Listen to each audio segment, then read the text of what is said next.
who's also a prominent professor in international relations. We are very happy to hear Husain Haqqani and his talk. He's now the director for South Asia and Southeast Asia at the Hudson Institute, an institute which, amongst its founding fathers, had a Frenchman, Raymond Aron. We tend to forget it. It was in the 60s when we thought that precisely the relationship between allies needed to be fully reinvigorated. Before he had this position at the Hudson Institute, Husain Haqqani was ambassador of Pakistan to the US between 2008 and 2011. Before that, he was a professor in international relations at Boston University. Before that, still, he was an ambassador for Pakistan in Sri Lanka, also a high commissioner, as it's called. Yes, high commissioner in Sri Lanka, which reflects the long-standing relations between these countries. He was also advisor to two prime ministers, Benazir Bhutto and Nazaf Sharif, as well as a long career as a journalist, an expert, and correspondent. In France, I think that we first knew him about one of his works called Pakistan Between Mosque and Military in 2005. It was the alliance between the sacred and the military, between Islamist forces and the military establishment. Then a book called Magnificent Delusions, which was also very well noticed because he was one of the first to work on the relationship between Pakistan and the United States in the post-Cold War period, when the geopolitical context had been very strong for this alliance during the Cold War. And of course, it evolved in different ways and highlighted false expectations and misunderstandings, probably. Then a book in 2016, India versus Pakistan. Why cannot we just be friends? The question is still as relevant today, but indeed, everything is perfectly fine between these two countries. And his last work, Reimagining Pakistan, transforming a dysfunctional nuclear state, in which he wonders about the political and social pathway for Pakistan. Mm-hmm. To make a connection with our lecture last Monday with Victor Cha, I think 3 years ago, in Le Grand Continent, which is also a partner to this program, he published a long article devoted to minilateralism, an expression that was used last Monday, if you'll remember, by Victor Cha. Now, the theme of this talk tonight, in this very specific time when the international context is being rejigged, when almost all alliances are becoming revised, he's going to talk about South alliances in the South, and in particular, military alliances in emerging countries, revisiting the entire question. So, since it's the first time, we are delighted that you're here. This is the first time. There will be others, I think. I'd like simply to remind you of the rules. You have as long as you want for your talk, and then a discussion between the two of us on a few items, and then we'll give the floor to the room, with priority being given, of course, to students, and then we'll open it up to professors and listeners in the room. Thank you, Husain Haqqani. You have the floor. Thank you. Thank you for being here. Good. Thank you very much. It is an honor and a pleasure for me to be here today among all of you. And thank you also for the very kind introduction. The subject I am going to try and broach today is a complex one. There is no single definition of the Global South. Every element of the Global South differs from one another. And we are living at a time in the world in which military alliances no longer have the same level of commitment that they used to have at one time in history. In February 1998, Madeleine Albright, who was then the US Secretary of State, defended US coercive diplomacy against Iraq in relation to its limited cooperation with the United Nations Weapons of Mass Destruction inspectors in a television interview. And she used the words as follows. She said, "If we have to use force, it is because we are America." Qu'est-ce qui marche pas? Just a minute. Ah. Bon, ça va être rétabli. Vous y arrivez? Ah. Translation. Not only the translation sound. Ça va? Réglé? C'est bon? Ouais. C'est bien de protester. Protesting is good when things don't work.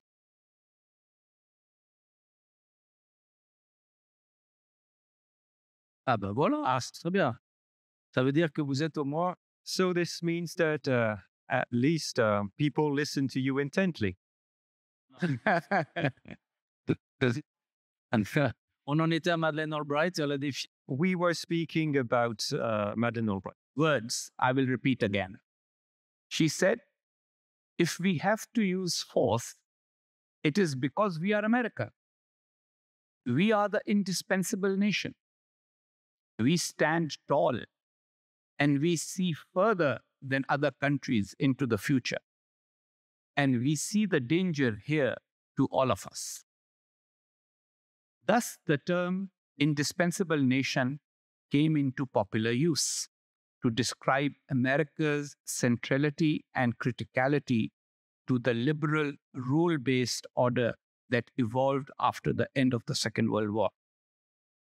Today, under President Donald Trump, the United States wants to be anything but indispensable.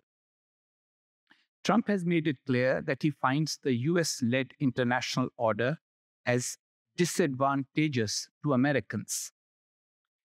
In a recent speech, he said, "For years, Washington was controlled by a sinister group of radical left Marxists. I am sure that George W. Bush and his father would be very upset at being called Marxist."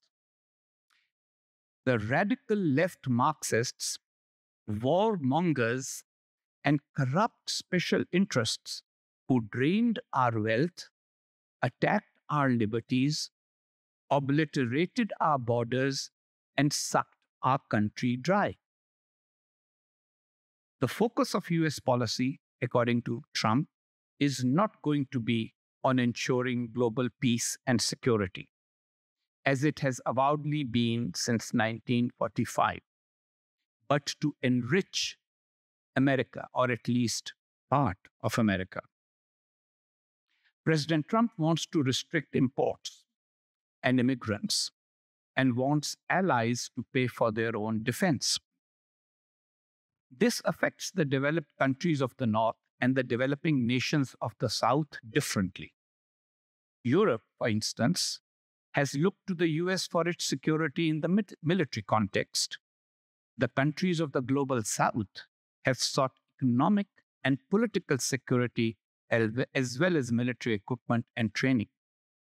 The end of America's role as global security provider has significant ramifications for both its richer and poorer partners. In 1945, the US and the Soviet Union had emerged as the leaders of the two poles of a bipolar world. The collapse of the Soviet Union in 1991 resulted in a unipolar moment.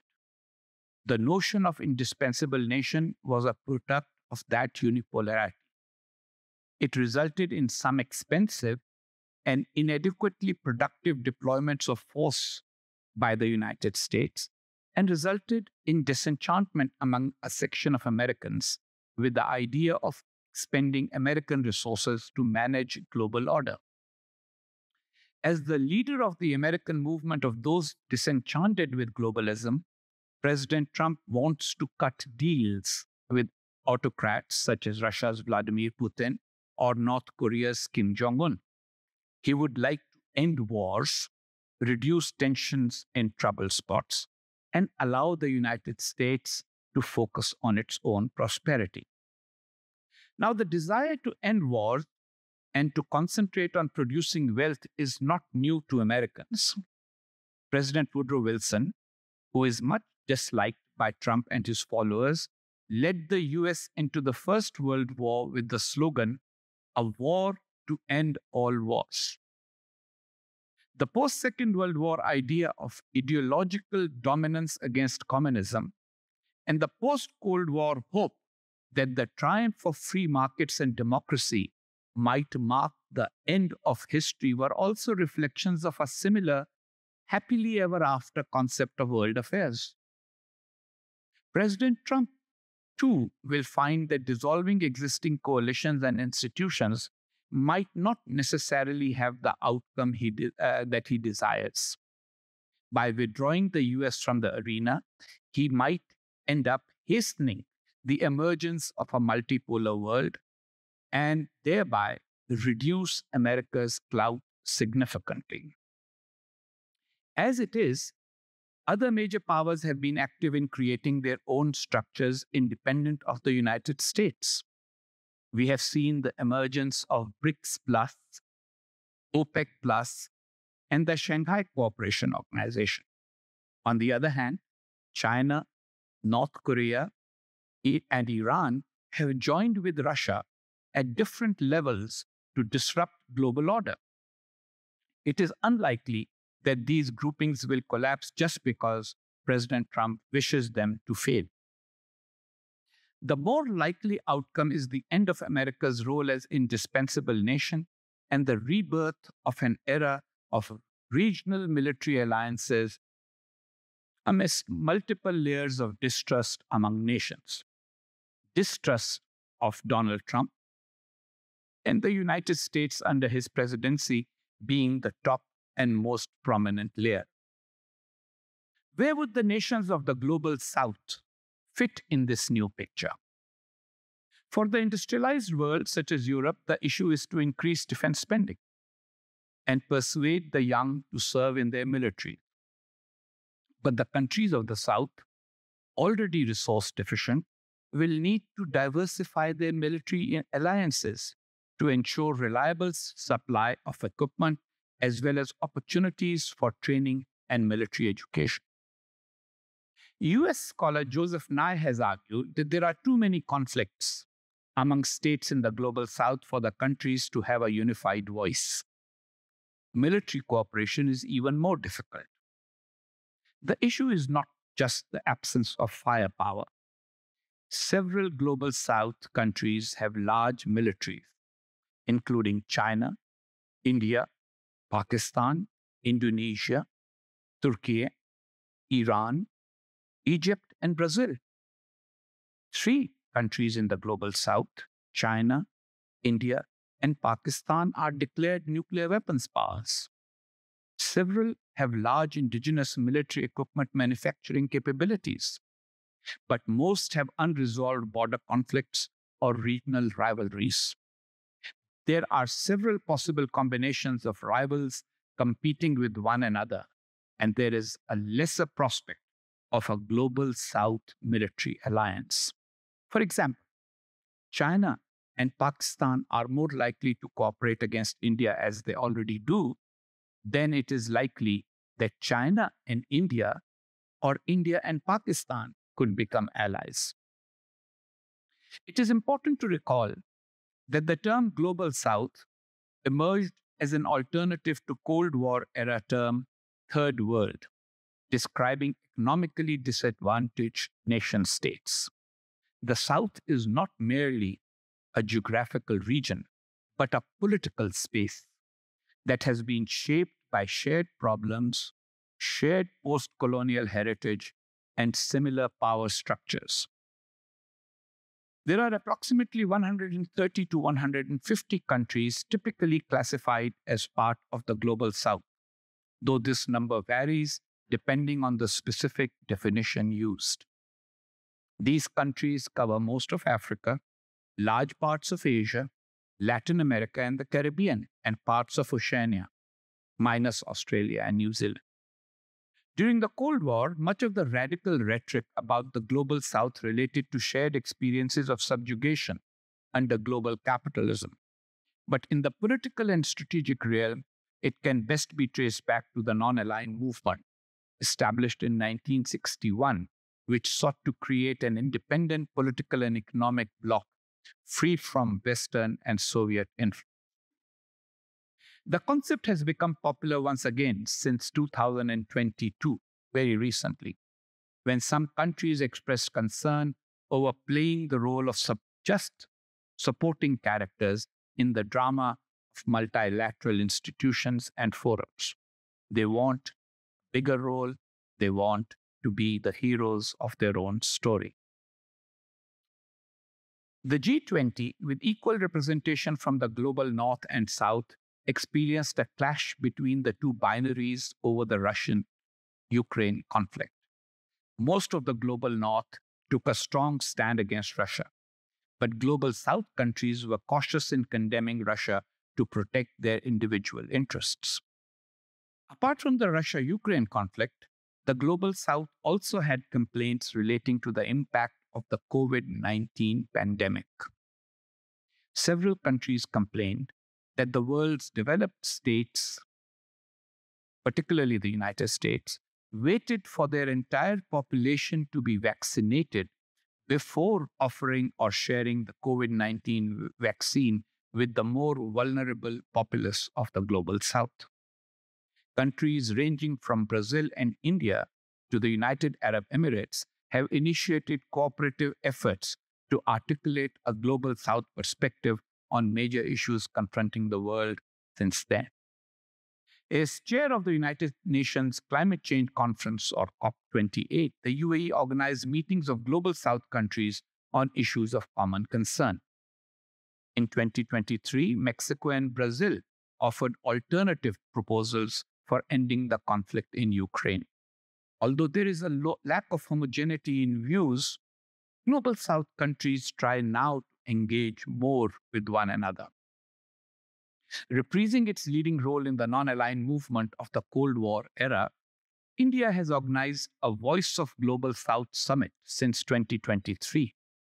Leaders and ministers from 125 countries of the Global South participated in the first summit, which included 29 countries from Latin America and Caribbean, 47 countries from Africa, 7 countries from Europe, 31 countries from Asia, and 11 countries from Oceania.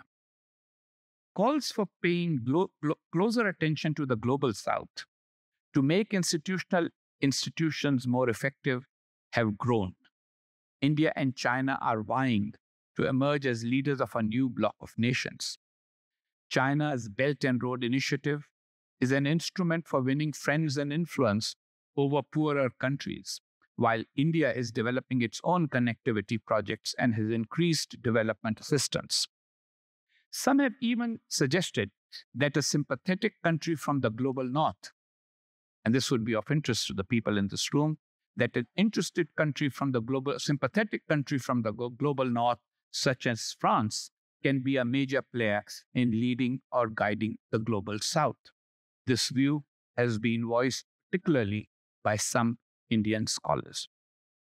So far, the global South's reemergence has been more about airing political views and increased participation in international conflict resolution processes than exercises of hard power. There are several unresolved issues with the conceptualization of the term Global South, which is geographically imprecise and historically problematic. Many countries classified as part of the Global South are not in the Southern Hemisphere, like China, India, and much of the Middle East. Conversely, high-income countries like Australia and New Zealand are in the Southern Hemisphere, but are not considered part of the Global South. Moreover, the term lumps together countries with vastly different economic conditions. Emerging economies like China and India, middle-income countries like Brazil and Mexico, and low-income countries across Africa and parts of Asia. This oversimplification obscures the significant economic differences between these nations and their distinct developmental challenges. There is also a lack of political homogeneity. The Global South encompasses countries with diverse political systems, from democracies to authoritarian regimes. Using a single term suggests political unity or shared governance approach that simply does not exist. The term may inadvertently reinforce colonial era divisions between developed and developing countries. It maintains a binary worldview that risks perpetuating stereotypes and overlooking the complex realities of each country's unique circumstances. The world has changed significantly since the term first gained popularity in the post-colonial era. With the rise of China and other emerging economies, the traditional North-South divide has become increasingly relevant to describing global power dynamics, at least in the eyes of some. Indian strategist C. Raja Mohan argues that speaking of the Global South denies agency to individual countries by treating them as one bloc, with fluid boundaries and vague criteria for inclusion. The term potentially reinforces a perception of these countries as passive recipients of aid or intervention, rather than acknowledging their agency and diverse contributions to global affairs. Arguments about the concept of a Global South notwithstanding, it is important to recognize that it is a category of countries experiencing an unprecedented level of armed conflict. In 2023, there were nearly 60 armed conflicts worldwide, the highest number ever recorded, with the vast majority occurring in regions classified as part of the Global South. Approximately 2 billion people, 1/4 of humanity, currently live in conflict-affected countries, predominantly in Africa, parts of Asia, the Middle East, and Latin America. The humanitarian toll is staggering, with civilian fatalities from armed conflicts surging by more than 30% between 2023 and 2024. At least 200,000 people were killed in conflicts in the last year alone, while over 120 million people are currently forcibly displaced, with more than half displaced within their own borders. A leading source for tracking these global conflicts has collected data that consistently shows that the highest concentration of armed conflicts occurs in Global South regions. Civil wars like those in Myanmar and Sudan generate enormous humanitarian costs with regional reverberations, creating instability that extends beyond national borders.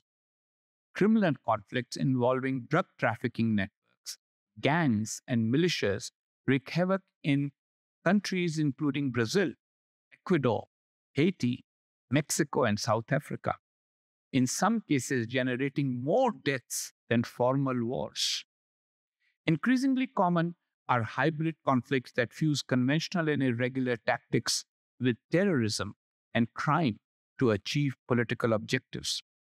Many conflicts that begin as internal disputes become internationalized, with external actors providing support to various factions.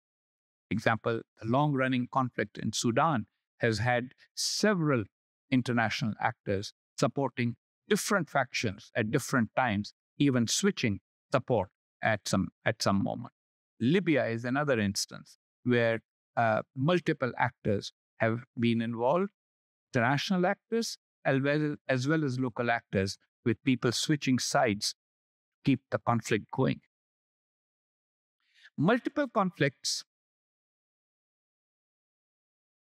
Many conflicts that begin as internal disputes become internationalized, with external actors providing support to various factions. This internationalization makes conflicts more intractable and difficult to resolve through traditional peacekeeping approaches. Multiple factors contribute to the prevalence of conflicts in the global south. The intensification of competition between major powers like the US, China, and Russia is creating pressures on global south countries, with these powers seeking to expand their influence and often exploiting existing tensions. Institutional weaknesses at both regional and global levels undermine conflict prevention efforts, exemplified by diminishing peacekeeping missions. From 100,000 peacekeepers that used to be in place in 2016, when the number of conflicts was less, to 69,000 peacekeepers in 2024, when the number of conflicts has increased. As noted earlier, immediately following World War II, the global order was characterized by bipolarity, marked by the Cold War, a state of intense yet constrained rivalry primarily between the United States and the Soviet Union and their respective allies. This rivalry shaped global politics across political, economic, ideological, and propagandistic fronts. Although direct military confrontation was largely avoided, tensions manifested vividly through proxy conflicts, diplomatic competition, and ideological confrontations around the world. The global south became a key battleground as newly independent nations found themselves navigating this polarized environment, often becoming arenas of indirect conflict, strategic influence, and competing pressures from these superpowers. The United States military increasingly engaged in covert operations during the Cold War to safeguard what were perceived to be American economic and geopolitical interests. In Latin America, this involvement primarily aimed to prevent socialist or communist governments from nationalizing lands and resources controlled by American corporations. Similarly, in Africa, the United States and the Soviet Union competed fiercely to extend their economic and political influence among newly independent nations. Mirroring events in Latin America, the US sought to counteract Soviet-backed governments and movements that threatened American interests, fearing the loss of strategic access and influence. Both superpowers sought to dominate these recently decolonized states, intensifying tensions and complicating these nations' effort to prevent sovereignty and autonomy. As new nations emerged after European imperialism, they often had to side with the Americans or the Soviets when they needed help.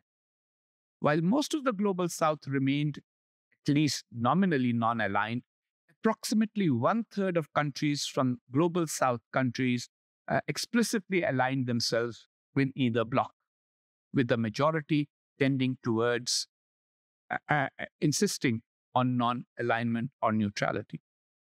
Non-European countries aligned with the Western Bloc included a large list of countries: Philippines, Pakistan, South Korea, Thailand, South Vietnam, Turkey, Iran until 1979, Ethiopia until 1974, South Africa until the late 1980s, Zaire, now the Democratic Republic of Congo, Kenya, Brazil, Chile, especially after the 1973 coup, Argentina, Colombia, Nicaragua before 1979, Guatemala, El Salvador were all formal allies of the United States at one point or another. On the other hand, countries that chose to align themselves with the Soviet bloc included North Korea, North Vietnam, Afghanistan between 1978 and 1989, Mongolia, Angola, Mozambique, Ethiopia after the 1974 revolution, Cuba, Algeria, which had limited alignment, Libya, and Grenada, briefly until the US intervention in 1983. The rationale behind why countries sided with either the United States or the Soviet Union during the Cold War varied considerably, influenced largely by economic, political, and strategic considerations. In many cases, the United States utilized economic aid as an influential incentive, particularly for nations recovering from the debilitating effects of colonialism and extractive institutions. One of the earliest and most notable examples of American economic assistance was the Marshall Plan. Announced by Secretary of State George C. Marshall, this initiative aimed explicitly at reconstructing war-ravaged European countries. Marshall diplomatically declared in his landmark speech that the plan sought to alleviate poverty, desperation, and chaos. But strategically, it also served as a mechanism to contain the expansionist ambitions of Joseph Stalin and the Soviet Union. By promoting European economic recovery, the Marshall Plan effectively curtailed the spread of Soviet influence in Europe, linking American economic assistance directly to geopolitical strategy. Later on, subsequent US aid programs embedded American influence abroad. Programs like those administered through the United States Agency for International Development, which has just been disbanded, established in 1961 by President John F. Kennedy, institutionalized American foreign assistance within a broader Cold War context. The formation of US aid was strategically timed, occurring amid escalating Cold War tensions amplified by the construction of the Berlin Wall in August 1961 and Cuba's declaration of alignment with Marxist-Leninist ideology and the Soviet Union in the same year. Beyond Europe, the US economic aid program expanded significantly into developing countries of the global South. It was explicitly designed not only to promote economic growth, but also to build strategic, political, and military alliances. Perhaps the most celebrated success of US-backed international aid during this period, apart from the Marshall Plan in Europe, was the Green Revolution in some third world countries. Spearheaded by American agronomist Dr. Norman Borlaug, the Green Revolution involved the development and distribution of high-yield, disease-resistant crop varieties, dramatically improving agricultural productivity in countries such as India, Pakistan, the Philippines, Mexico, and Indonesia. But behind all of this was a strategic aim to make sure that those countries who received this assistance and chose to be America's military allies remained military allies, and those who had chosen to be non-aligned were won over as potential military allies and partners. In contrast, the Soviet Union pursued its own form of economic assistance, aimed at reinforcing ideological alliances and enhancing its global standing. Soviet projects, such as the construction of Egypt's Aswan Dam, symbolized communist solidarity and technological advancement. Additionally, Moscow offered scholarships and training programs to students from the global South to study in Soviet institutions, thereby spreading ideological influence through educational exchanges. Compared to Western aid initiatives, Soviet assistance remained relatively limited in scope and resources, accounting for roughly just 10% of total global official development assistance during the Cold War. Eastern Bloc countries simply lacked the extensive financial resources that characterized Western aid programs, thus limiting their ability to compete economically and politically on a global scale. But there were other reasons that were involved in the opportunistic outlooks by the developing global South to leverage their asymmetry for military support and security guarantees against their foes, who were not always communists. For instance, Pakistan joined Western-led alliances like CENTO and SEATO largely due to security concerns regarding its rival India.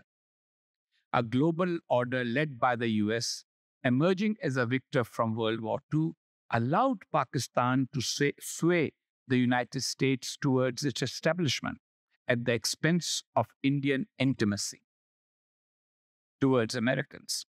Joining CENTO and SEATO offered protection, political backing, military hardware, jets, tanks, artillery, and training for armed forces, economic support, infrastructure development, airfields, radar installations, and political support from the US over the Kashmir dispute in the United Nations. Military regimes in the global south frequently leveraged foreign military aid, particularly from the United States, to reinforce and consolidate their authoritarian rule internally, suppress opposition, and maintain regime stability. For example, during General Augusto Pinochet's rule in Chile, the regime received substantial US support, including more than $120 million in military assistance between 1974 and 1980 alone. This military aid significantly enhanced the regime's capability to suppress internal dissent, control opposition movements, and solidify its political power through force. No. Ah.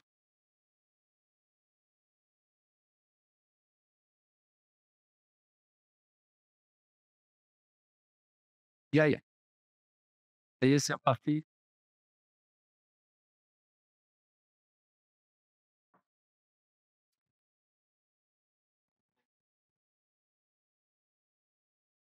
I can go on? Okay, good. That was a good moment because it was focused on how military aid enhanced various regimes' capabilities at home. But in some ways, the critics of that military assistance are right in saying that it did not necessarily enhance the security of the aid donor. For example, what was the direct benefit in terms of global security or US security policy of the aid that was given to the Pinochet regime in Chile? Similarly, Pakistan, under the military dictatorship of General Muhammad Zia-ul-Haq, 1977 to 1988, received approximately $3.2 billion in US economic and military assistance following the Soviet invasion of Afghanistan. Zia's regime strategically utilized this substantial influx of resources, advanced weaponry, intelligence support, and direct financial assistance to fortify its authoritarian grip domestically and to systematically weaken political opposition and prolong military rule. Comparable patterns emerged in Latin American countries like Argentina and Brazil, where military regimes utilized millions of dollars in US-provided arms, intelligence cooperation, and economic aid to repress internal leftist insurgencies, control political discourse, and solidify military authoritarian governance. Newly independent states prioritized sovereignty, autonomy, and self-reliance, actively resisting external dependencies that might introduce forms of indirect control. This colonial legacy bred skepticism toward military partnerships in some countries, reinforcing fears that such alliances could compromise national sovereignty or perpetuate historical patterns of traumatic subjugation through security dependencies. The non-aligned movement, founded during the Cold War, epitomized the Global South's skepticism toward military alliances, particularly those led by former colonizers or superpowers. Leaders like Jawaharlal Nehru of India, Sukarno of Indonesia, Gamal Abdel Nasser of Egypt, and Kwame Nkrumah of Ghana, as well as Joseph Broz Tito of Yugoslavia, erstwhile Yugoslavia, emphasized sovereignty, independence, and neutrality. At the 1955 Bandung Conference in Indonesia, representatives from 29 newly independent African and Asian countries explicitly condemned colonialism and emphasized non-alignment as the cornerstone of their foreign policy. They opposed aligning militarily with either the capitalist West, the USA and former European colonizers, or the communist East, the Soviet Union, precisely because of concerns about quote-unquote neocolonialism and loss of sovereignty. The non-aligned movement aimed to establish an independent trajectory in global politics to prevent member countries from becoming tools or proxies in conflicts between major global powers.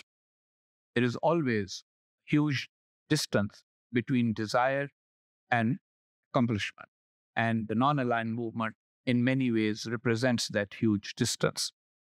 Even though the principles such as the right to independent decision-making, resistance against imperialism and neo-colonial influences, and the practice of impartiality and moderation in international affairs was the declared objective, it was not always achieved.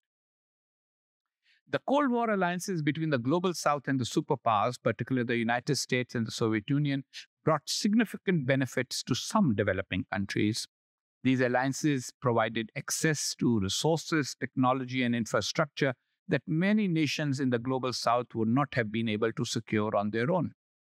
For instance, the United States invested heavily in economic development, education, and healthcare through initiatives like the Alliance for Progress. India and Pakistan both were able to develop nuclear programs through the Atoms for Peace cooperative program initiated by the United States. The United States provided something to the tune of $20 billion in economic aid to Latin America between 1961 and 1970 to promote development and to counter communism. This aid helped build critical infrastructure such as roads, schools, and hospitals, and supported agricultural and industrial projects that laid the foundation for future growth. Countries like South Korea and Taiwan are prime examples of how aid and trade opportunities were leveraged to achieve rapid economic development and technological advancement. South Korea received over $12 billion in U.S. economic and military aid between 1945 and 1976, which helped transform it from a war-torn nation into one of the world's leading economies. Similarly, Taiwan used U.S. support to develop its manufacturing and technology sectors, becoming a global hub for electronics and innovation. These success stories highlight the transformative potential of Cold War alliances when combined with effective, successful domestic policies. The Soviet Union also played a crucial role in supporting industrialization and modernization in many developing countries. Soviet aid often came in the form of technical expertise, machinery, and infrastructure projects, which helped countries like India, Egypt, and Cuba build factories, power plants, and transportation networks. For example, the Soviet Union provided $1.5 billion in economic aid to India during the 1960s, including support for heavy industries like steel production, which became the backbone of India's economy. In Cuba, Soviet subsidies amounted to $4 to $6 billion annually during the 1980s, primarily through preferential trade agreements for sugar and oil. This support enabled Cuba to develop its sugar industry and provided access to essential resources which were critical to its survival during the U.S. embargo. These investments not only boosted economic productivity, but also created jobs and improved living standards for many people. Beyond economic benefits, the alliances provided political and military support that helped many countries maintain their sovereignty and resist external threats. For instance, U.S. military aid to South Korea during the Korean War and its ongoing security guarantees helped the country defend itself against North Korean aggression, allowing it to focus on economic development.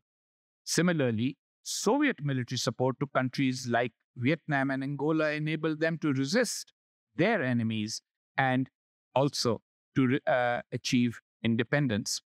In Africa alone, the USSR provided over $10 billion in economic and military aid between 1955 and 1989, supporting liberation movements and post-independence governments in countries like Angola, Mozambique, and Ethiopia.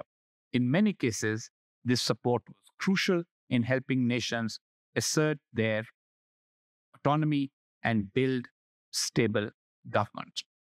There is more data on how the military assistance as well as the economic assistance went hand in hand and had various impacts depending on how the recipient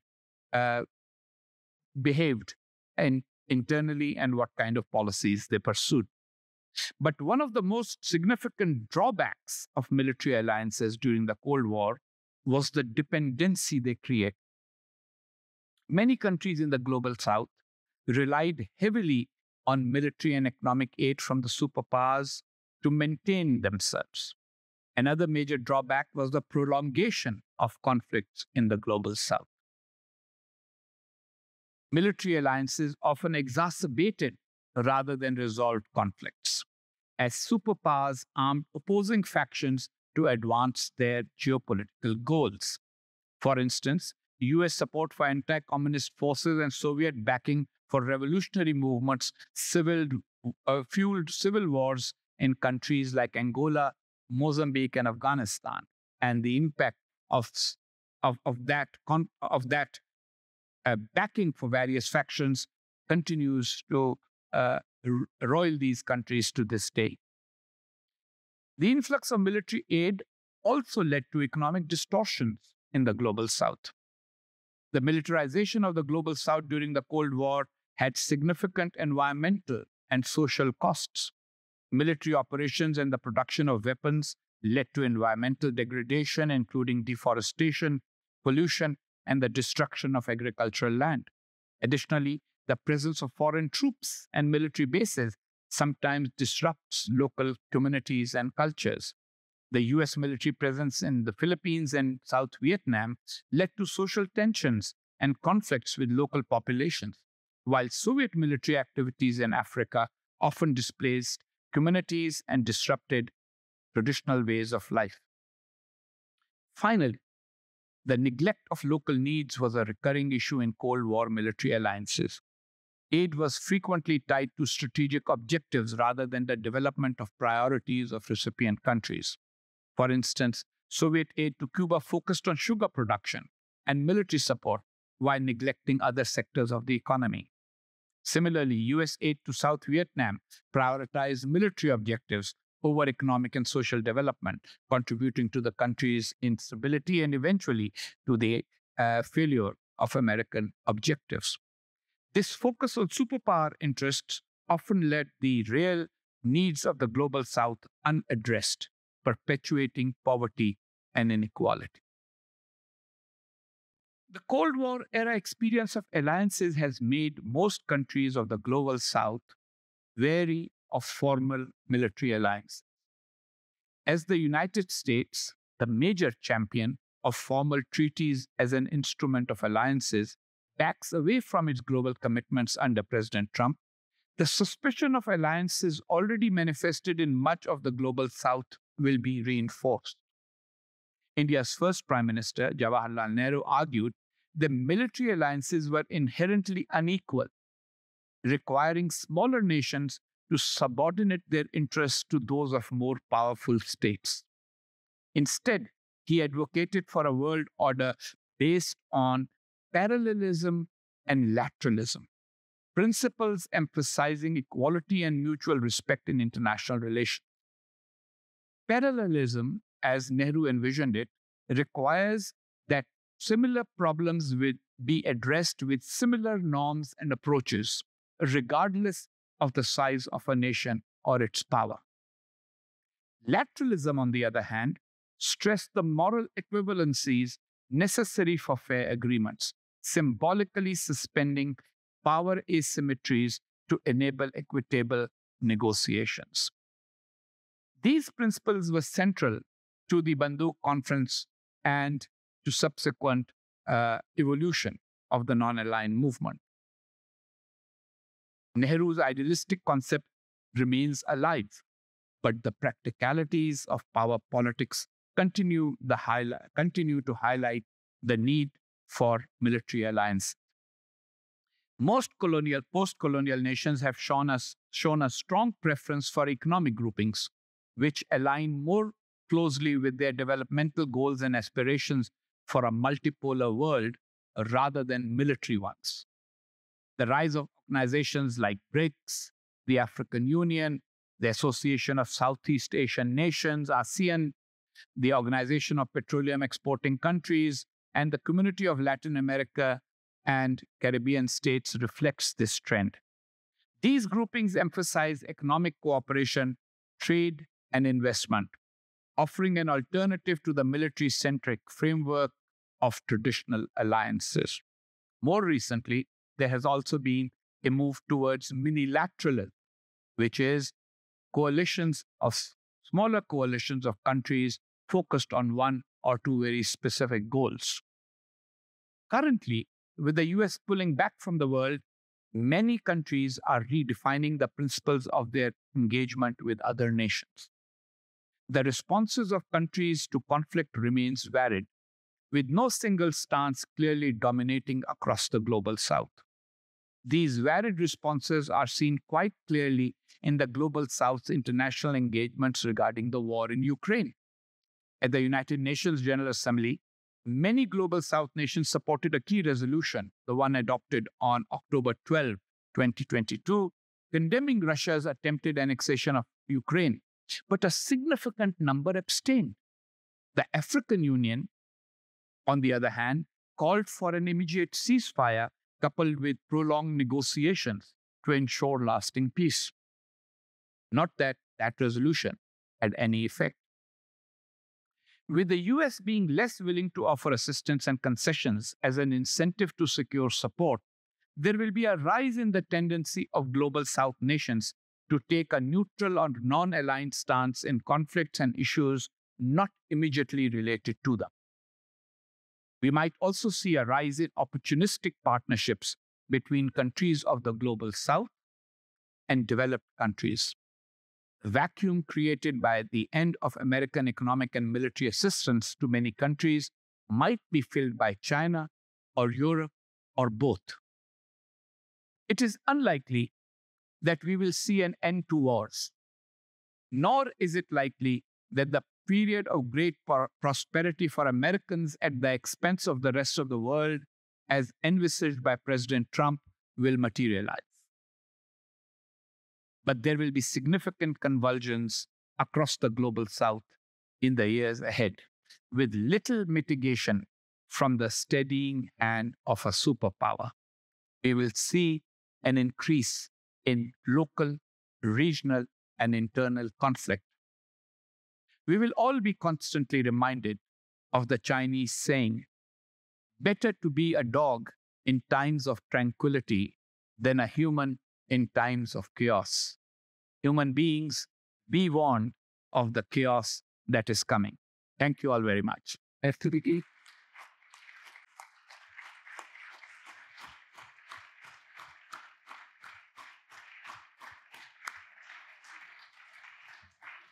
Merci beaucoup, Husain Haqqani. Well, thank you so very much, for showing that the South was global only because we globalized it, simply because we didn't know it well enough. We didn't know all the nuances and the diversity of the South, of that so-called global South.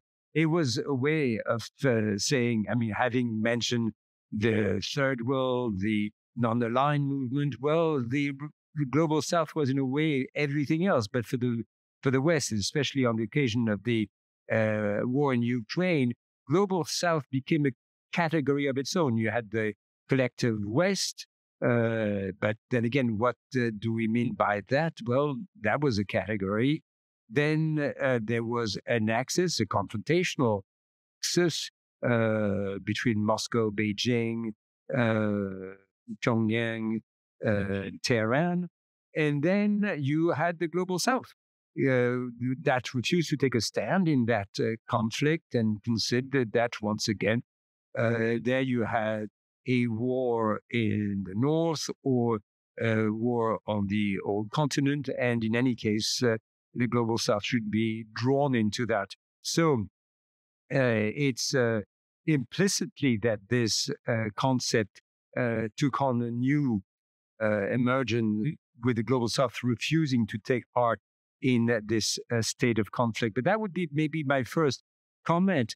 There is, I mean, for Donald Trump, none of these categories exist. I mean, the collective West, well, there is an axis of adversity remaining, but he seems to believe he could deflect. And then to some extent, the global south is no different and not treated differently, or the allies from the global south has not treated any differently from those of the collective West. And so therefore, aren't we witnessing here a complete overhaul of these categories that had been reformulated during the post-Cold War period, maybe simply because they were a way of containing a new stage of multilateralism, because in a big assembly, well, if you haven't got multilateralism, there's no one to talk to, as it were. So maybe that would be the first point or question. The second point, and that comes straight from your paper here. After the conflicts that emerged during the Cold War, some of which were dissolved in the post-Cold War period, but did leave some remaining residual conflicts and the reformulating of alliances. Now you have new spheres of influence emerging. Is the United States not inventing something that may work for lots of people, but not for them, because they are a maritime, and the U.S. is a maritime power, but the influence of Russia on Georgia, Belarus, and Moldova, this is pretty obvious. Or the influence of China on the South China Sea is pretty obvious, or vis-a-vis India, that's pretty obvious, China's influence. But the U.S. being so far away, so in that, I mean, for the other big countries, these alliances were power struggles, or there were coercions. But for the U.S., there's nothing. They're so far away from anyone. And so if the sphere of influence, I mean, if you think for a second that Canada will be part of the U.S. or Greenland will be annexed by the U.S., that's wishful thinking. That's not going to happen. And the U.S. then cut itself off from the rest of the options. They have no capacity to influence anyone through military aid or economic aid or their movies or anything from Hollywood. So that's the second point. That's the loss of American influence, isn't it?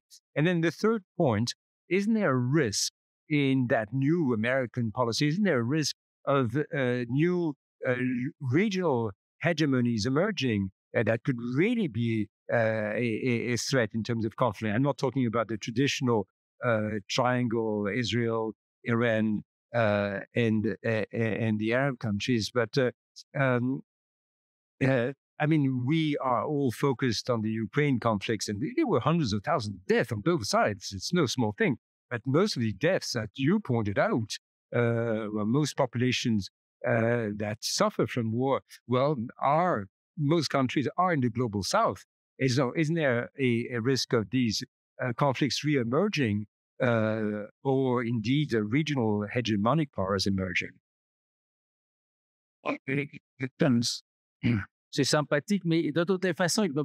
Well, it's a nice way of saying it, but you still have to answer.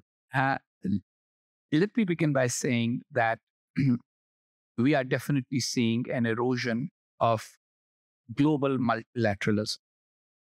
The global institutions that emerged immediately after the World War, to a large extent,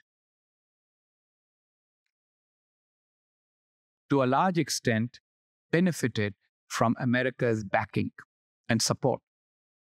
Even in the unipolar moment, the United States, while acting unilaterally, pretended not to act unilaterally. Remember Colin Powell going to the United Nations and trying to explain why the United States felt that it had to act against Iraq. That showed a commitment to multilateralism that has now eroded. So I think we will see a serious problem in multilateralism because of America's withdrawal.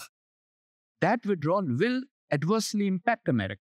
I agree with you, because America cannot be a global power without engagement, and its means of engagements are not the same as those of a continental power. Continental power can engage across its borders much more readily than a maritime power and a power that is so far away. So this was always the dilemma of American isolationism. Those in America who wanted America to be a global power always argued that America cannot be a global power and be isolated at the same time. And so in a way, by reinforcing isolationism, Trump will cause America to be less of a global power than it was before. As far as the global South and its conflicts are concerned, the American involvement on the one hand sometimes prolonged conflicts, but on the other hand, there was a bit of a steadying hand. Somebody was there where people could go and complain. If you remember the tweet, and tweets are more important now than they were, they would be otherwise because of President Trump. There was a tweet by President Trump when the Syrian rebels toppled Bashar al-Assad. He said, there is no good that is going to come out of anything that happens in Syria for America. So let us just keep away from it. But if you are a global superpower and you have that hands-off attitude, then you are encouraging either mid-level powers getting involved, and multiple mid-level powers can keep a conflict going for a long time, as I said, in Sudan, in Libya, because there are 4 or 5 mid-level powers, each one with its own faction and its own group, and that can prolong wars much further than they used to be prolonged before. Lastly, there is the question of other alliances that can be horizontal and vertical, meaning alliances between countries of the global South and of other great powers and those of the global South. There, I think there is a lot of potential. Among the major powers of the world and emerging powers, China and India will need to look for allies and partners, but then they don't see eye to eye. So that they may not be a global Cold War, but there will be regional Cold Wars. The conflict between Turkey and Iran, the attempt by some Arab countries to create a Sunni axis against Iran's old Shia axis that they had created, which has been decimated significantly because of what has happened in Lebanon and in Syria. There will be similar regional configurations in Africa and possibly in Latin America. And so as a result, I foresee a less stable global order than we saw before. There is a saying in our language, in Urdu, that, sometimes you don't like what is, but you will like what is to come even less. And I think that is where we are headed. We did not like the fact, and I think it was your Prime Minister, the French Prime Minister, who said that, Europe has left its security for far too long on the vicissitudes of the voters of Wisconsin who don't have any idea of where Europe is.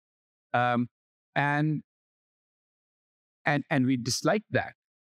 But the withdrawal of America from all of this and the fact that others are not fully prepared. So when I talk to you, I think France is in a place where France should be preparing for what it can do and where will be the spheres of influence where it can actually play a role.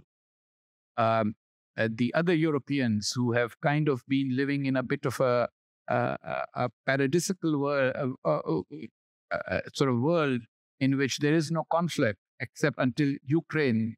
Many of the European countries took no interest in conflict. It was as if it has nothing to do with them. So they will have to rise and start taking an interest. We do not know. I mean, can the British become something other than the perfidious Albion and actually be a serious power that positively engages to stabilize the otherwise destabilized world? More, shall we say, a blank board on which things have still to be written than something that has already written and we can read. Thank you so much. Thank you so much. I'll give the floor to the room, and the first questions will be asked by students. I can see a hand going up here. Sir, you're probably a former student. You'll have your turn. We're very happy to see you again.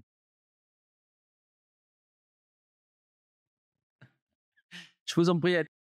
Please go ahead. Well, thank you, sir, for coming tonight and delivering us this speech. I wanted to ask you a question about Pakistan itself, with the situation in Afghanistan and with what is happening with regards to the relations between India and the Taliban.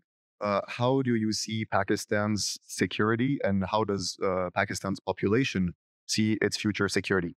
Thank you very much. Merci. Je prends 2 autres questions. On va faire des... Thank you. I'll take another question. We'll take blocks of 3. Maybe here, please. Yes.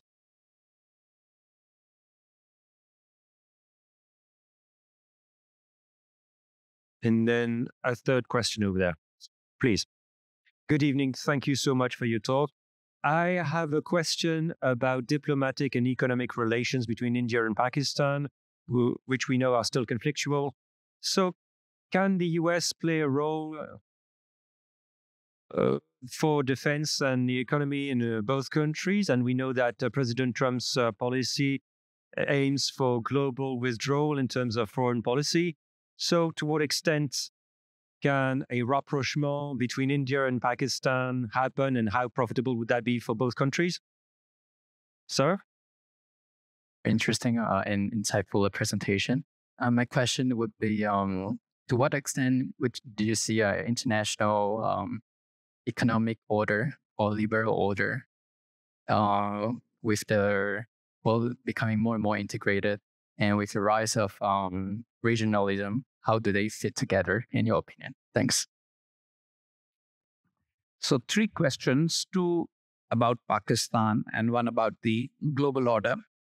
As you might know, I have been a critic of Pakistan's Afghanistan policy.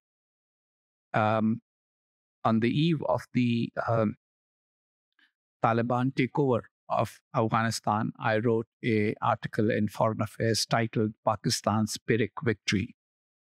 My fear was that the Taliban are an ideological movement, and ideological movements have their own interests. They do not care who helped us when. They do not have the attributes of more secular individuals who see things as quid pro quos. For them, their ideology takes priority. And so therefore, my fear was that the Taliban will support the Pakistani Taliban, which they have done.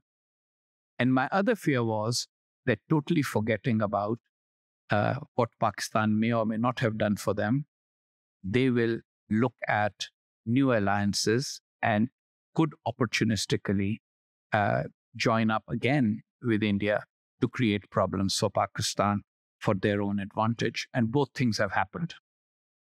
As far as the Pakistani population is concerned, Pakistan is a hybrid country. It's not a full democracy, but it's not a complete dictatorship.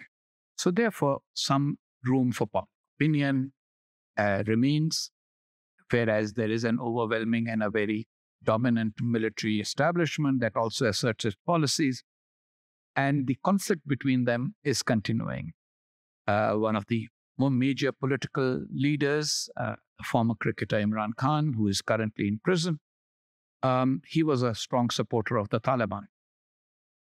And his followers remain unabashed and ashamed about supporting the Taliban. They think Afghanistan deserves Taliban, but Pakistan deserves Imran Khan. They don't understand the interconnectivity of things. So the consequence of that is that this is a problem Pakistan will have to live with. And only over time will Pakistan be able to develop a coherent policy. Pakistan has not benefited from extremist groups operating on its soil, whether against India, in Afghanistan, or within Pakistan. And at some point, Pakistan will have to make a coherent policy to try and see that extremist groups are criminal groups and that we need to move forward as a normal country that does not tolerate extremism. The other question about India and Pakistan. It's easy to forget that India and Pakistan have 5,000 years of shared history. They only have 78 years of conflict. Add to it a few more years before that of political conflict within British India. So, long term, all countries of the subcontinent will have to learn to live with one another and work with. In 1947, South Asia was the most economically integrated region of the world. It had one currency. It had one electrical grid. It had one telephone and communication system. It had one banking system.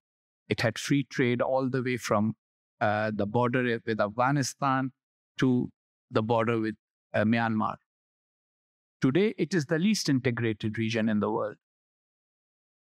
Barely 4 to 5% of trade of the South Asian countries, India, Pakistan, Bangladesh, Nepal, Sri Lanka, Maldives, is with one another, which is very small. You can't be neighbors and have no trade. You can't be neighbors and have tourists come from far away but not go across each other. So eventually, the South Asian region will also have to embrace regional integration. Will it happen anytime soon?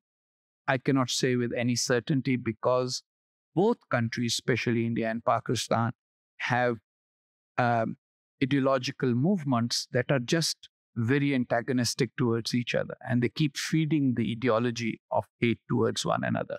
It's happening in India, it's happening in Pakistan, so it makes it very difficult. Right now, for several years, they don't even have ambassadors in each other's capitals. It's, no war, but no peace.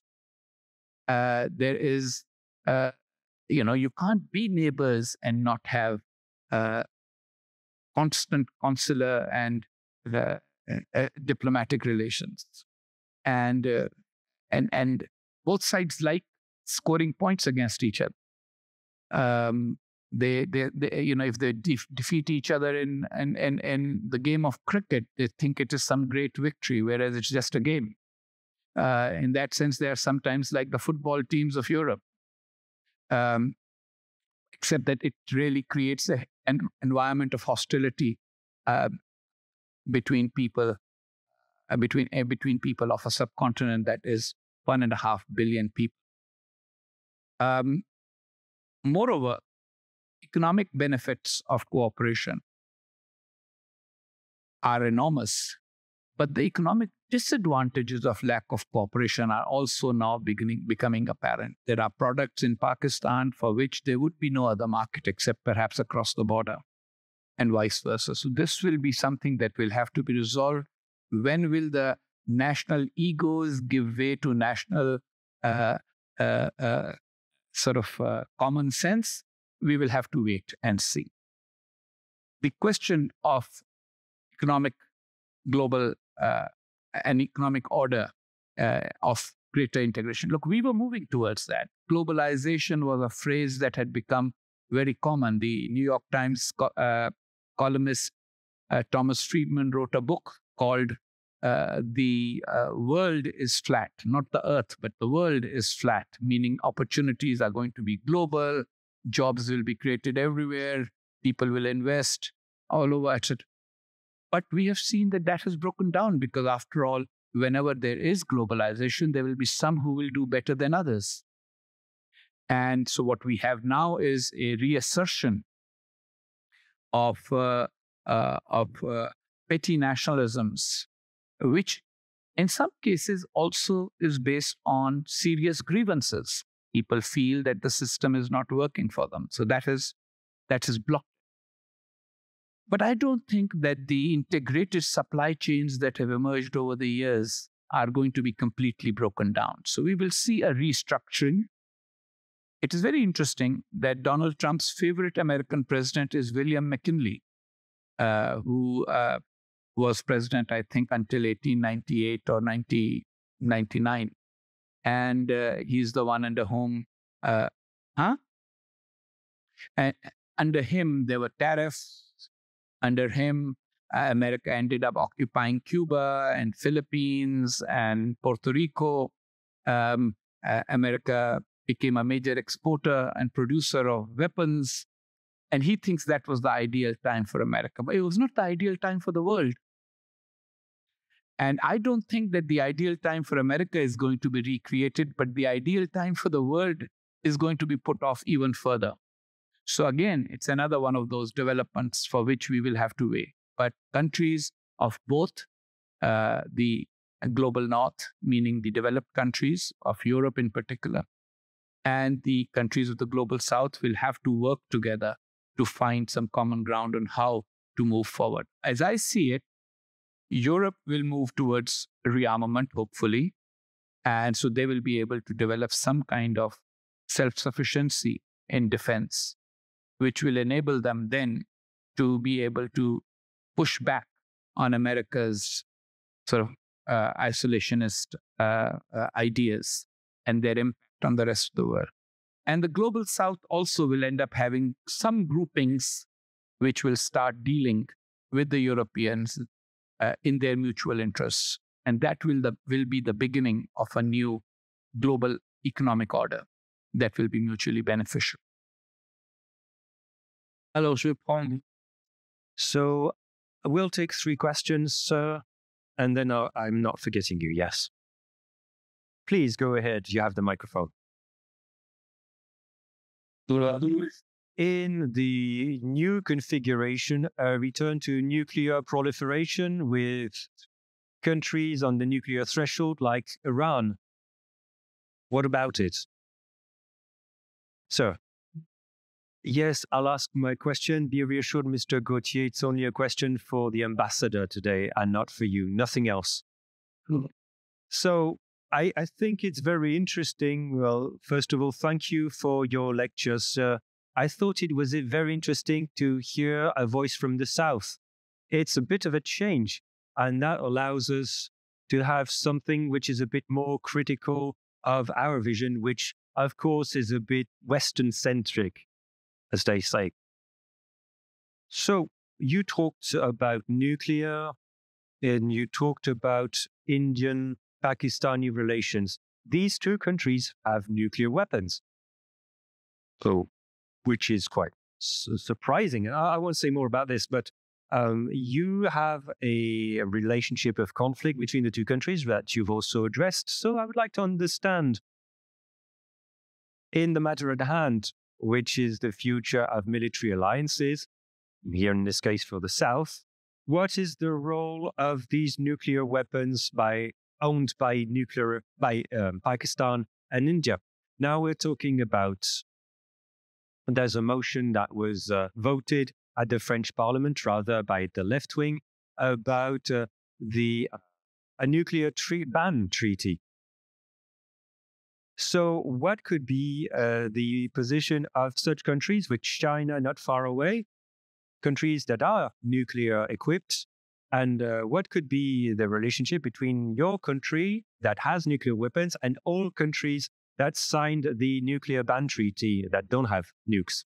So could that have an impact on your geostrategic relations?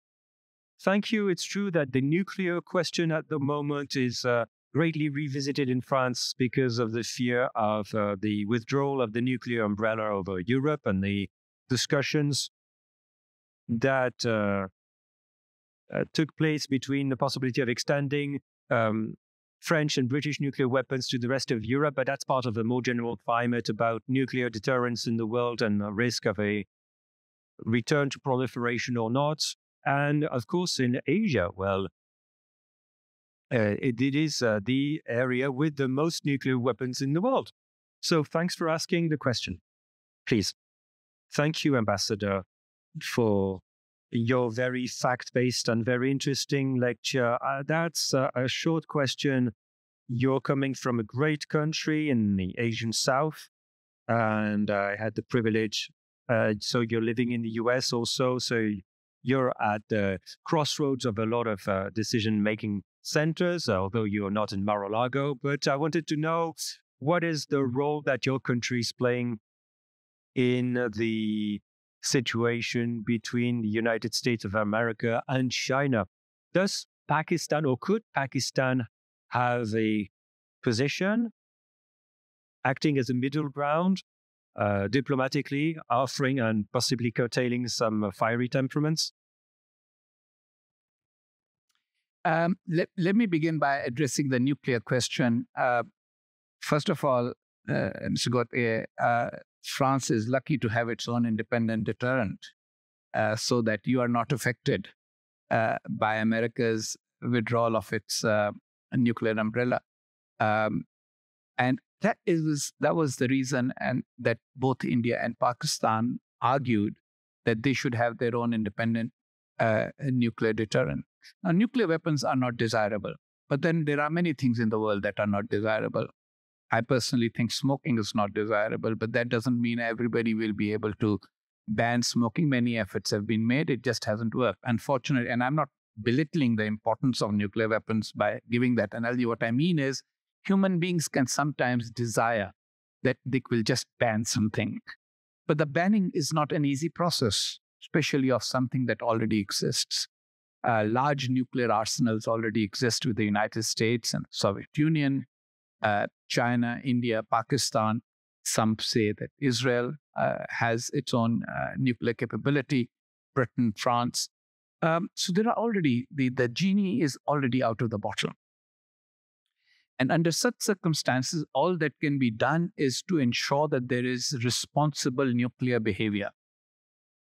Now, in defense of Pakistan, as well as all the other nuclear actors, other than the 5 countries that at one point in time decided that besides them, no one should have nuclear weapons, I would argue that our nuclear behavior has been very responsible.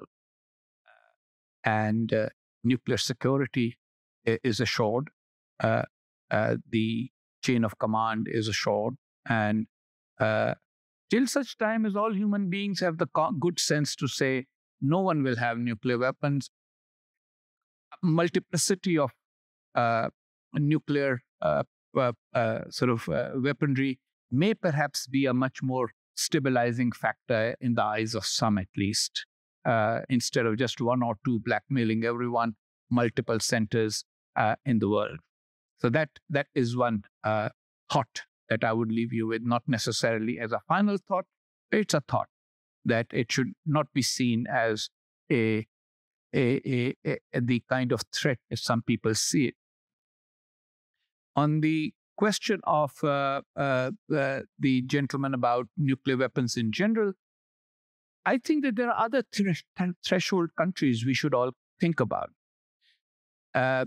When the global order is less stable, and when people see that Ukraine, for example, is being punished primarily because it's not a nuclear weapon power. If Ukraine had not given up its nuclear weapons on the assurances of the United States, then Putin could not have treated Ukraine the way Ukraine has been treated. So when that happens and America decides to withdraw unilaterally its commitments of security and defense with other countries, then we will see many countries reconsidering the nuclear option. And it's not just Iran. Iran is worrying because Iran has already been in the business of trying to develop nuclear. But South Korea, Japan, possibly both Argentina and Brazil again, because they also gave up their option at one point. And they also gave up the option on the urging of the United States. So they will say, we can't trust Uncle Sam. So therefore, we might as well do something for ourselves. So what we are looking at is not just worrying about those who already have nuclear weapons, but those who have a reason to want to have nuclear weapons. And that is something that I think I would add to the list of concerns that all of us have. Have I addressed the 3 questions, or is there something remaining? Oui. Yes. My apologies. How Pakistan feels and sees the changes that are happening, and can it be a bridge between China and the United States? We would love to be. If you remember, Henry Kissinger's famous trip to China took place from Pakistan way back. But right now, I don't think either China or the United States wants another bridge. They have a relationship themselves. They have a huge multi-billion-dollar trade relationship. For all the noise that President Trump makes, the fact remains that none of that has really diminished. The Chinese presence in the United States is significant. The American presence in China is significant. There is talk of decoupling, and some decoupling has occurred. But they have multiple channels of communication with one another. It is not a case of two sides not understanding what the other wants, which is when a bridge plays the best role. It is a case of two sides understanding very well what the other wants and not liking it. Very different. Two people don't know each other. I'm happy to introduce them. I'm even happy to encourage their courtship and perhaps show up at their marriage. But a married couple that is already having problems and is fighting one another all the time, that's a different subject. And that needs a marriage counselor rather than a bridge and a friend. So China and the United States came too close.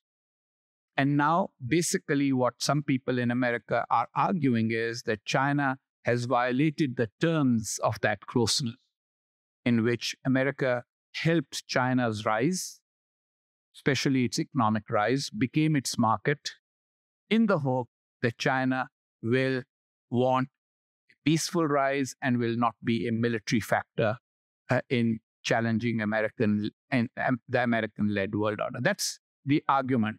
And in an environment like that, I think the real issue will be conversations between the two of them. And that also applies to the question that I was asked about India and Pakistan. How will India and Pakistan resolve their problems? They will not resolve them through American encouragement or any third-party encouragement. They will resolve them by talking to each other and understanding that we are neighbors. We will always be neighbors. We were neighbors before we became two separate countries. And therefore, we have to figure out how to live with one another and to live with one another peacefully and in a stable environment. Merci. Je prends les dernières questions. Levez bien la main que je le vois. Alors, il y a monsieur là. All right, I'll take the final questions. There's a gentleman at the top of the room and then two students near the front. Right. So, yes, the microphones are there. So you take your turns. Thank you. I had a question regarding the comment you made about France potentially having a guiding role for developing countries or for the global south in the coming multi-polar world, especially considering, sort of challenging this notion that France could have a guiding role, considering the explicit rejection of French influence by the Sahel Alliance, as well as pre-existing Russian and Chinese influence on the African continent. And then also wondering how would the EU articulate with old sort of imperial powers like France in these coming alliances and cooperation, and also wondering whether the management of the migrant crisis could potentially evolve into defense and security alliance. Merci. Devant. Oui, bonsoir. Oui. Merci pour votre conférence. Thank you for your lecture. You presented minilateralism as an answer to the present geopolitical challenges, but there's no contradiction with the aspirations of the countries of the global south who want to have some weight in mondial affairs. Minilateralism as a source of fragmentation of the global south is the implicit question.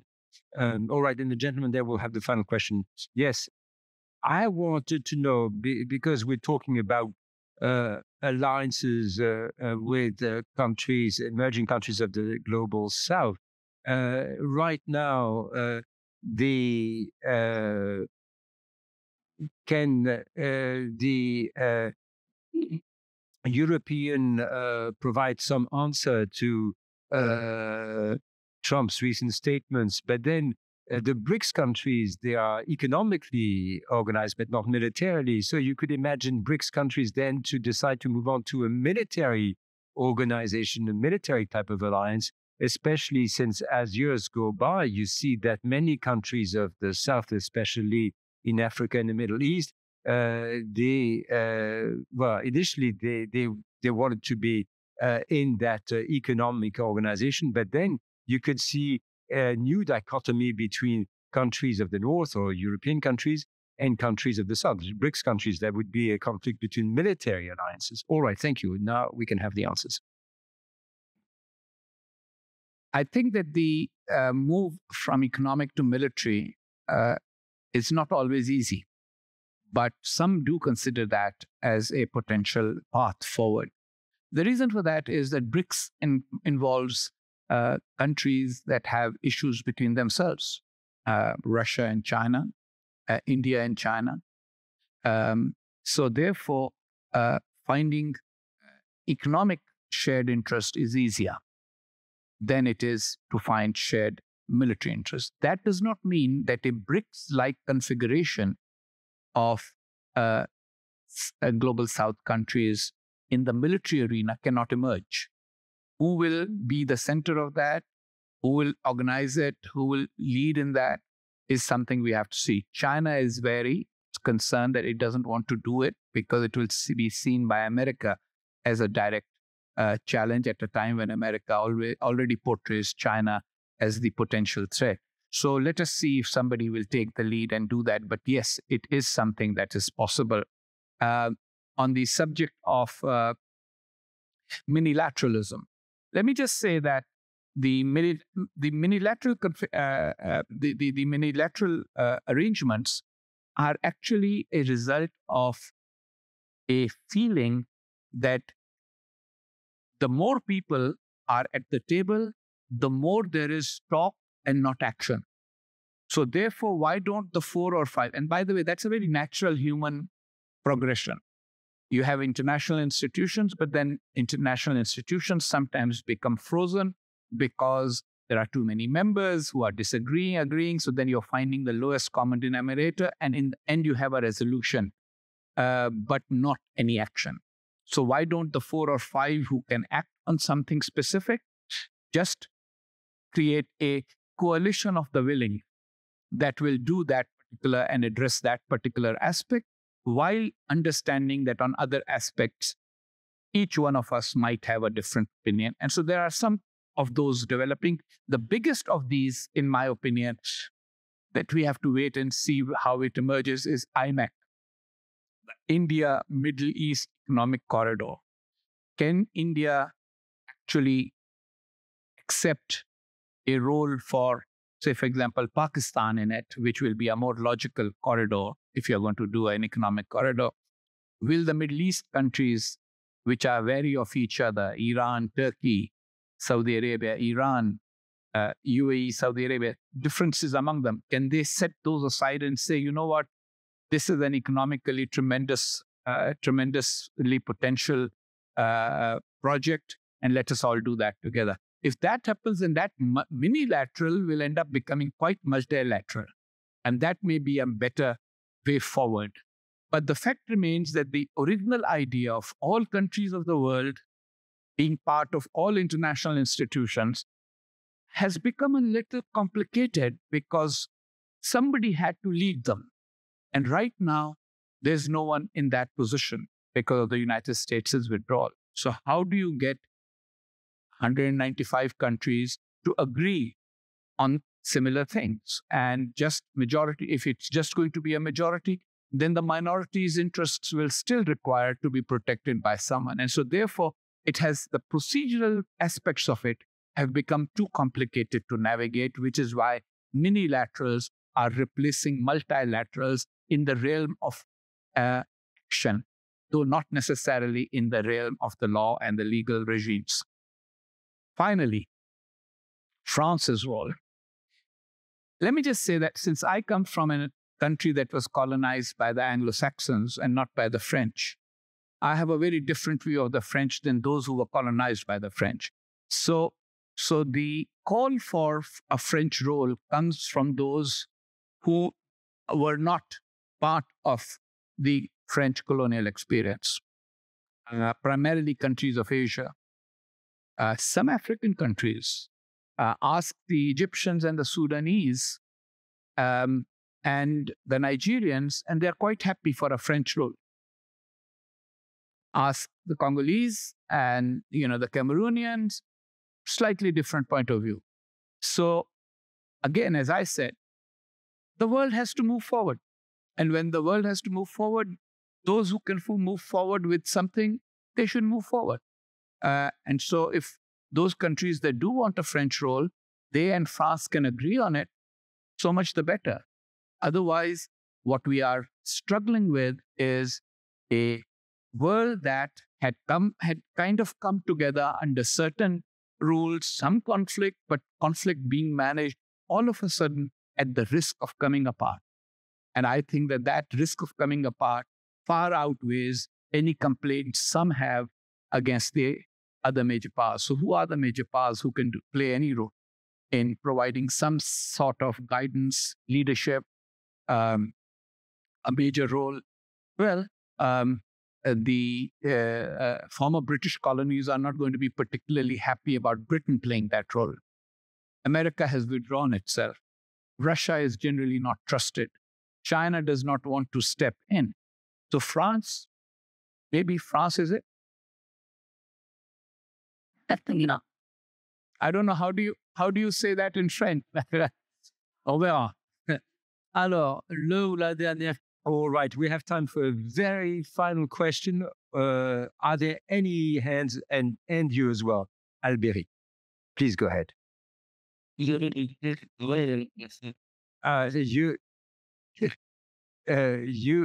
put the Pakistani ambassador to task. I mean, by suggesting a leading role for France.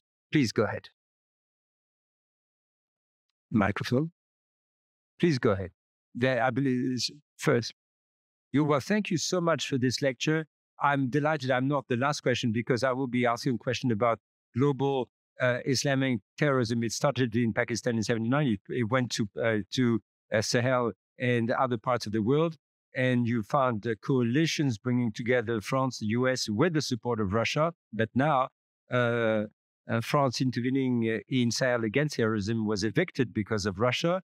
And then the former jihadist taking power in Syria is bringing a new deal. Is the problem of terrorism going to be becoming a second priority for countries of the Western Bloc, or indeed countries of the global South? Is it going to play sort of a second role? Question. I was just wondering, according to you, who might be the main partners and allies of Pakistan today? Because we might think of Turkey and Saudi Arabia in terms of defense and military cooperation, or China in terms of economic ties. So since the title of the conference is the future of military alliances, who would be the main partners of Pakistan for you? Thank you. Merci beaucoup. Ben, vous aurez une... Right then, well, that will be the final question, unless I leave it to our Pakistan's allies, I think, would be better addressed by the ambassador of Pakistan, who's serving. As far as I'm concerned, I have not been in policy making for years, and my focus is now on purely in a scholarly and academic way. But I would think that Pakistan needs to get out of the forced need of having constant military allies. It was the United States in the 50s and 60s and 70s. It's been China recently. Yes, Pakistan needs military equipment, and it should buy it from whoever provides it at good quality and reasonable price. But at the same time, Pakistan needs to focus on its internal consolidation. It has allowed itself to become less significant, powerful, and prosperous than it could have been. The whole experiment with jihadists has not been successful. It has caused Pakistan problems internationally. It has eroded Pakistan's economic and political standing, and it has divided the society. So Pakistan needs to focus on that. If Pakistan can emerge as a secular Muslim country of South Asia that is at peace with its neighbors and is at peace with itself, then Pakistan will not have to worry so much about having military allies as looking at markets and partners, investment partners, Saudi Arabia, UAE, China, Europe, United States, trade partners, the same. Energy partners, all countries of the Middle East and Gulf. It's amazing. Pakistan still imports oil and natural gas by ships, whereas it is right next door to Iran, so close to the Gulf. There are no pipelines. It should be building those pipelines, and those pipelines will become economically feasible only if those pipelines are not just for Pakistan, but those pipelines from Pakistan also go on to India, because India is also a net energy importer. So that is the way forward for Pakistan, rather than just looking upon, okay, how many guns can we buy from Turkey? How many drones can we get from them? How many F-16 aircraft parts can we buy from Saudi Arabia, etc., etc. It has to be a total revision of outlook that will enable Pakistan to be economically more prosperous and militarily stronger. It already has the nuclear deterrence, so the fear of it being overridden by somebody, especially India, is over. No one can ride it over just like that. So now problems that are subconventional need to be addressed rather than the conventional and the nuclear ones. The jihadists.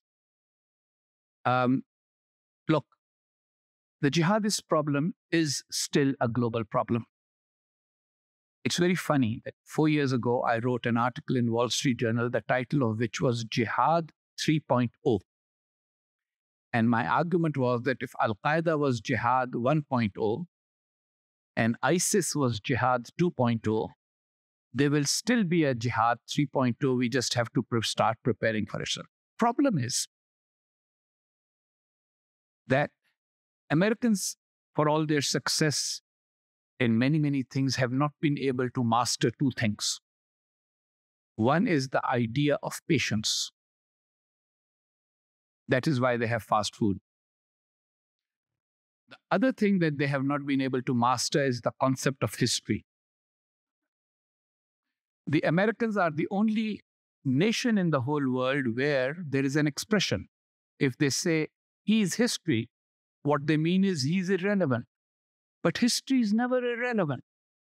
And that is why, whether it is Vietnam, whether it is Iraq, or whether it is Afghanistan, whatever Americans have suffered in terms of understanding the places where they have gone for battle, it is because of a lack of understanding of history and local culture and of not having patience. So in case of the jihad, they think that the immediate problem is over, so therefore, why should we have patience for the long term? But there is a long-term problem. And that long-term problem is that there is more than 1 billion Muslims in the world. If 1% of them have extremist ideas, and then 1% of that 1% acts on those extremist ideas, that is already a lot of people. 1% of 1 billion is still 10 million, and 1% of that is still a significant number. So therefore, this jihadist threat is not over. It is only going to manifest itself in different places. Crush it in one place, it will manifest itself in the other until and unless the battle of ideas is engaged and won. As far as the global south is concerned, the countries that are directly affected by it, Nigeria, Pakistan, India, Indonesia, these are the countries that they actually feel that it is a priority. Among other countries, the United Arab Emirates and Saudi Arabia are right now paying a lot of attention to it because they realize they want to just neutralize and erase any mistakes that have been made in the past of allowing radical ideas within the Muslim world.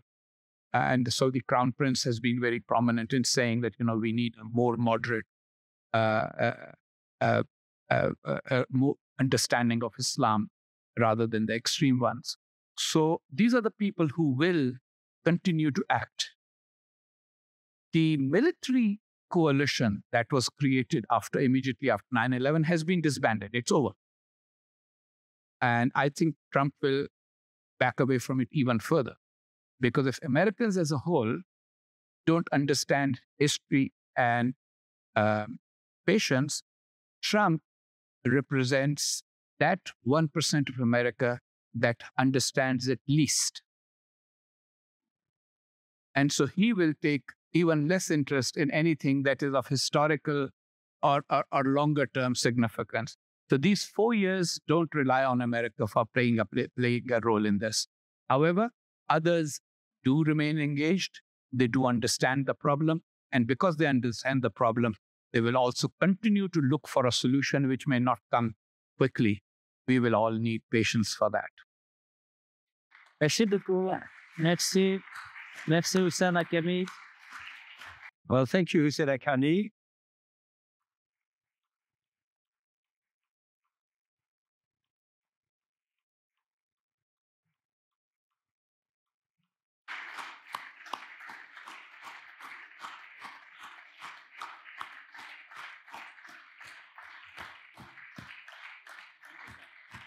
Merci beaucoup. Et on remercie. Thank you so very much.